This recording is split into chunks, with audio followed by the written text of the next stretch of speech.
Ito po yung time na yung lumabas na po si Tapo Licudesa, September 25, 2025. Inumpisahan na kami na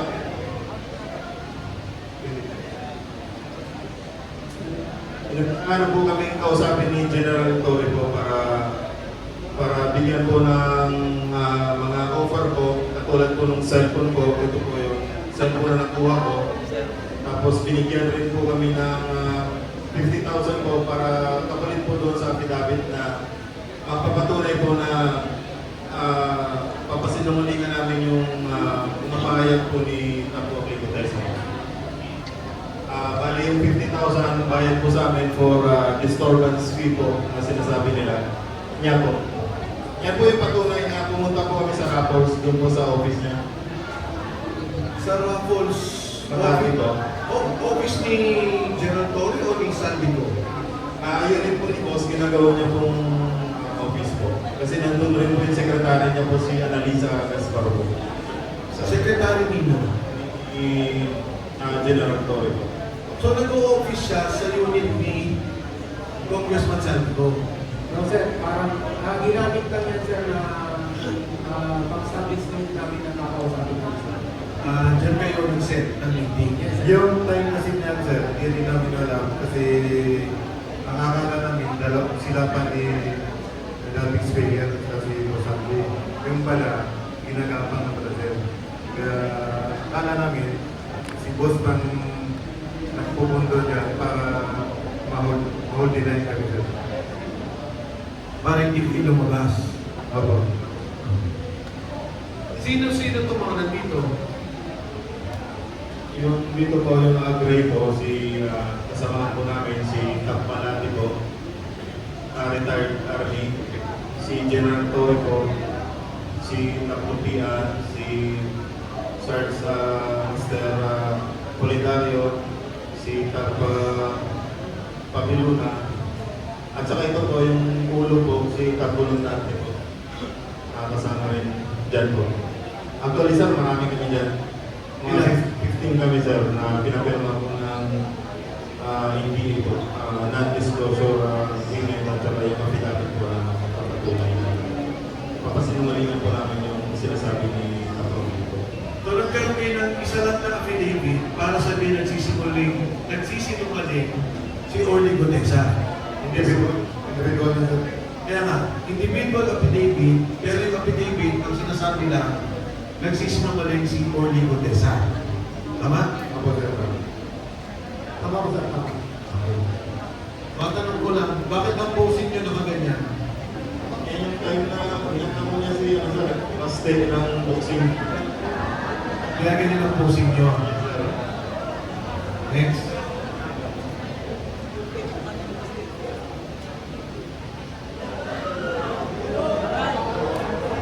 Kami po yan. Nagpa-picture po siya sa akin. So, makatuwid, napapirma naman yung 15. Di ba? Napapirma. Ang ginawa kasi namin nun sir, nag-usap kami na hindi kami pumirma ng time na yan sir. Ang bali, ang ginawa nila sir, by batch na kami. Pero napapirma pa rin kami sir. Napapirma. Yes sir. Ano ba ang pinangako sa inyo dyan? Trabaho po. Yan po. Gagawa lang po siya ng security agency. Tapos, yan po. Kapalit po ng mga cellphone at saka yung mga hindi na po kami lalabas. Hindi, mabuti. Katunayan na, sir, yung ibang tropa nandun sa agency ngayon, mga 28 mga tropa na nandun sa agency. May 28 kayo kasama nandun sa agency ngayon. Opo, sir. Wala namang pananakot. Yun, nagkasama. Hindi naman masabing nanakot siguro sir, kasi parang doon na pinanakuha ng trabaho kaya hindi napagsalita. Go ahead.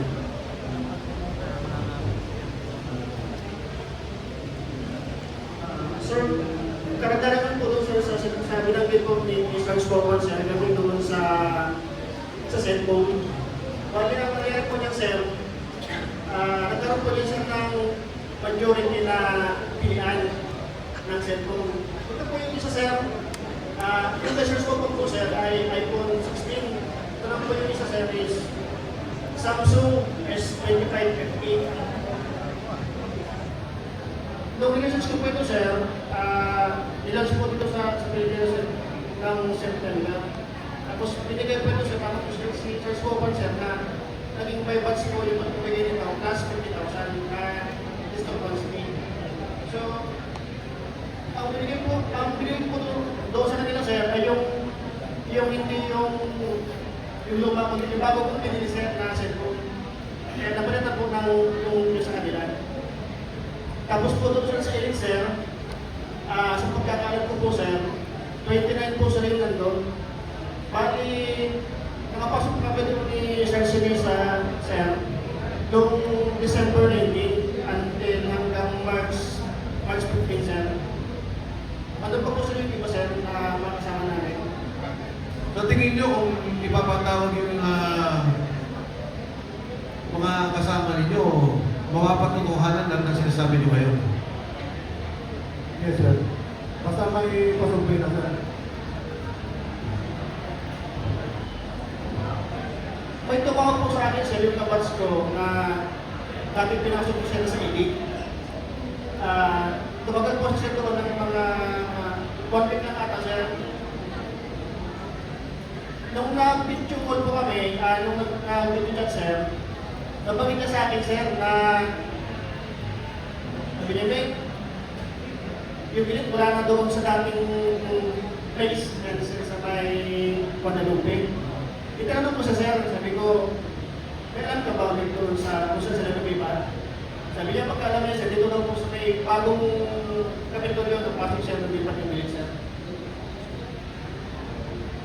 Okay. Meron pa ba? Balikan ko lang ha. Pakiulit nga yung dun sa land bank at saka video para lang ma-record natin yung mga withdrawal kasi importante yun magagamit later on ng as part of evidence. Okay, go ahead, sir. Yes, sir. Totoo po yan. Saan land bank to? Sa, sir, sa may DepEd, dyan sa may Dito San lang. Miguel Avenue, sir. Then, Pasig. yes, sir, Pasig. Then yung PDO, sir, dyan sa may Albaran building, dyan sa BGC. Malapit po sa St. Luke's. Okay. Then yung PB Cook, sir, dyan po sa may Meralco. Sa Miguel Avenue, sir, yung PB Cook. Yung land bank, sir, sa Meralco Avenue. Minimum na withdrawal dito, isa, dalawang maleta. Dalawa, sir, ang dalawa. Pinakamababa. Yes, sir. Pag pumunta kayo doon, nakukuha nyo na yung pera buo o paano?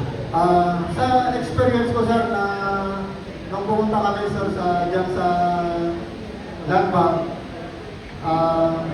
papasok kami doon, sir, sa atin lang na lang, sir. Balik pumapasok kami doon mismo, sir, sa loob ng DepEd. Then, doon mismo sa likod ng land bank, sir, doon, sir, nilalabas yung pera. Pero din po, sir, doon mismo, sir, sa harap. Pag nilabas, nakamaleta na o paano? Nakapalita na po yun, sir. Minamaleta ng land bank? Oo, sir, saka yung dalawang babae, sir, kasama sila, sir, sa pagbibilang. Si Kate Villarreal at saka si Mayhan de la Cruz. Itong dalawang babae na kanina. Yes, sir. Yan ang pala yun, sir, na kasama-sama namin pag nag-withdraw sa mga bangko, sir. Minsan, sir, may nangyari na ihatid namin sila doon sa mga bangko, nadala na kami, sir, ng paleta. Then, tatawagan na lang kami, sir, pagka pipikapin na.